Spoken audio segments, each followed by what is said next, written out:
Students हमारा next question है 6x² minus 3x minus 6x² minus 3 minus 7x is equal to 0। इसको हम arrange करके लिखेंगे तो हमारे पास आ जाएगा 6x² माइनस 7x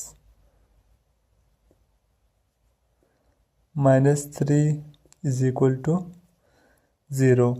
तो यहाँ से हमारे पास आ जाएगा, अगर इसको हम कंपेयर करें ax² plus bx plus c is equal to 0, मतलब कि स्टैंडर्ड फॉर्म के साथ अगर हम कंपेयर करें तो a की वैल्यू हमारे पास 6 बनती है, b की वैल्यू -7 और c की वैल्यू -3।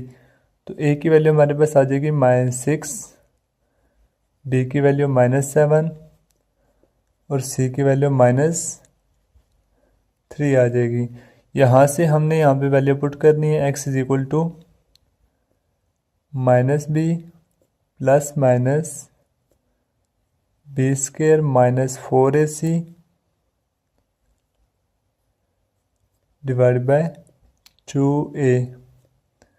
यहाँ से हमने वैल्यू पुट करनी है -b, चूँकि यहाँ पे हमारे पास -b की वैल्यू -7 है, तो इसी तरह से रख देंगे यहाँ पे प्लस माइनस b² -7 का स्क्वायर आ जाएगा हमारे पास -4ac। स्टूडेंट्स यहाँ से पूरा अंडर रूट भी है और डिवाइड भी, तो -4 a की वैल्यू 6 है हमारे पास और c की वैल्यू -3 है,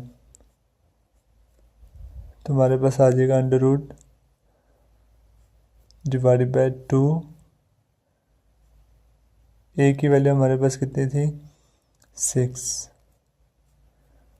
तो यहाँ से स्टूडेंट्स हमारे पास नेक्स्ट स्टेप होगा माइनस माइनस प्लस हो जाएंगे, 7 प्लस माइनस 7 का स्क्वायर हमारे पास होता है 49 और माइनस का स्क्वायर प्लस हो जाता है 49, माइनस माइनस प्लस होते हैं,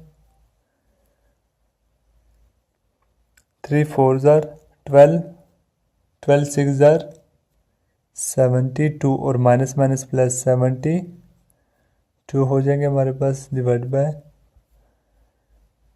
2 6 ज़ार 12। यहाँ से स्टूडेंट्स नेक्स्ट स्टेप हमारा होगा, यहीं पे कर लेते हैं, हमारे पास आ जाएगा 7 प्लस माइनस 49 और 72 को ऐड करेंगे तो हमारे पास आ जाएगा स्टूडेंट्स 121 डिवाइड बाय 12। तो इस हमें पता है 121 का अंडर रूट हमारे पास 11 होता है, 121 का अंडर रूट हमारे पास 11 होता है। तो यहाँ से हम लिख सकते हैं x is equal to 7 plus minus 11 divide by 12। Students यहाँ से हमारे पास चूँकि यहाँ पे प्लस भी है और माइनस भी है तो इसको हम अलग अलग करके लिख सकते हैं। तो आ जाएगा एक बार प्लस में और एक बार हमारे पास आ जाएगा 7 माइनस 11 डिवाइड बाय 12। तो यहाँ से जब हम ऐड करेंगे तो 11 और 6 हमारे पास होता है 12 और 11 और 1 12, 12 और 6 18, तो हमारे पास आ जाएगा 18 डिवाइड बाय 12। यहाँ से हमारे पास आएगा 7, हम जब माइनस करेंगे तो हमारे पास आ जाएगा 4,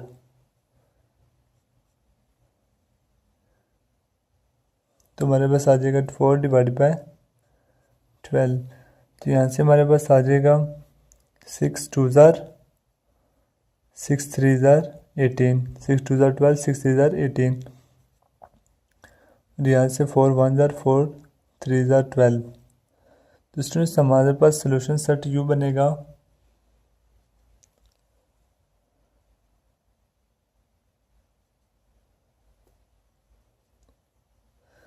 एक हमारे पास 2 डिवाइड बाय 3 डिवाइड बाय 2 और एक हमारे पास 1 डिवाइड बाय 3। जी हमारा सोल्यूशन सेट आ गया सर।